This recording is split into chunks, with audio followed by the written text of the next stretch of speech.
साथ शिवानी। और साथ ही देश दुनिया की तमाम खबरों को देखने के लिए हमारे चैनल को सब्सक्राइब करें, JTV भारत।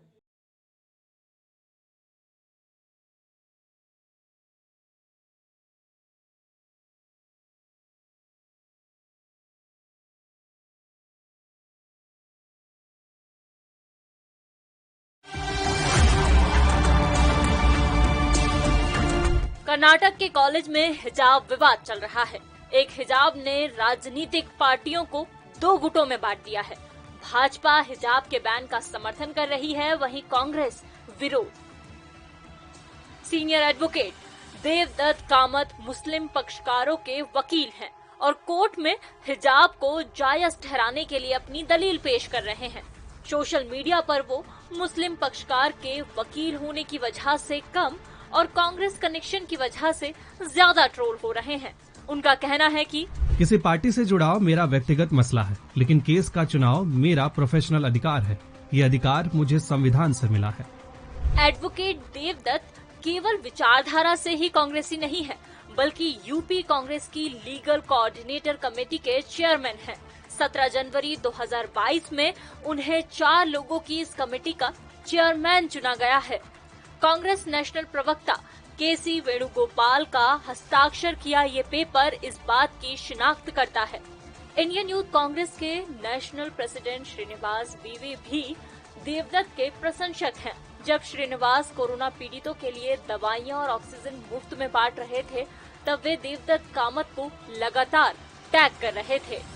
उस वक्त उत्तरी कर्नाटक में देवदत्त भी बकायदा ट्वीट कर फोन नंबर सार्वजनिक कर ऑक्सीजन सिलेंडर मुफ्त में बांट रहे थे। कांग्रेस पार्टी के एक कार्यकर्ता ने हमें बताया कि बीवी श्रीनिवास और देवदत्त दोनों अच्छे दोस्त हैं।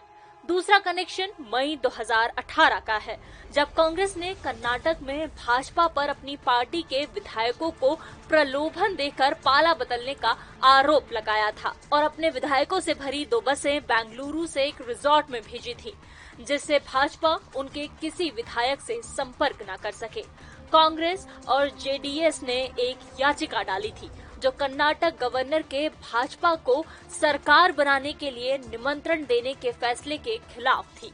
17 मई की रात 2 बजे 3 जजों के सामने ये सुनवाई हुई। कांग्रेस की तरफ से जजों के सामने दलील पेश करने वाले वकील देवदत्त कामत ही थे। तीसरा कनेक्शन साल 2015 से 2019 तक का है, जब कांग्रेस शासनकाल में कामत कर्नाटक में एडिशनल एडवोकेट जनरल थे। फिलहाल कामत ने जुबानी चुप्पी साध रखी है, लेकिन ट्वीट के जरिए वो लगातार जवाब दे रहे हैं। 7 फरवरी को एडवोकेट देवदत्त ने ट्वीट किया, किंग कहता है जरूरतमंदों की मदद करना पाप है, तो ओ लॉर्ड मुझे ऐसा अपराधी बनाना। 8 फरवरी को कामत ने सीनियर एडवोकेट राम जेठमलानी का ये वीडियो पोस्ट किया था, जिसमें वे कह रहे हैं, बार काउंसिल ऑफ इंडिया के नियम के मुताबिक एडवोकेट इस आधार पर किसी का केस लड़ने से मना नहीं कर सकता है कि वह केस लड़ने की याचना करने वाला व्यक्ति पब्लिक परसेप्शन में दोषी है। अगर एडवोकेट ऐसा करता है तो फिर वो अपने पेशे के साथ ईमानदार नहीं है। 9 फरवरी को उन्होंने अपने ट्विटर वॉल पर लिखा, मैं खुश हूँ कि पिछले कुछ दिनों में मैंने किंग के सैकड़ों ट्रोल्स को रोजगार दिया। सच्चा हिंदू कभी मंदिर के गर्भगृह में कैमरे के साथ नहीं जाता। 10 फरवरी को उन्होंने हिंदू युवा वाहिनी के ट्वीट को रीट्वीट करते हुए लिखा था, अब ये क्या है, एक दिन एंटी हिंदू तो दूसरे दिन हिंदुत्व वॉरियर। दरअसल इस वाहिनी के पोस्ट में आसाराम बापू के मामले में ग्रेट रिलीफ देने के लिए उन्हें रियल हिंदू वॉरियर का उदाहरण सेट करने के साथ ही शुक्रिया कहा गया था। जब हमने हिंदू युवा वाहिनी से पूछा कि क्या सच में उन्होंने देवदत्त को शुक्रिया कहा, तो जवाब था बिल्कुल नहीं। ये पोस्ट फर्जी हिंदू युवा वाहिनी के ट्विटर हैंडल से शेयर की गई थी। हाल ही में एडवोकेट देवदत्त कामत चर्चित टीआरपी केस में मुंबई पुलिस की तरफ से वकील थे। वे केस में कथित राइट विंग के समर्थक पत्रकार अर्नब गोस्वामी पर जमकर सवाल उठा रहे थे।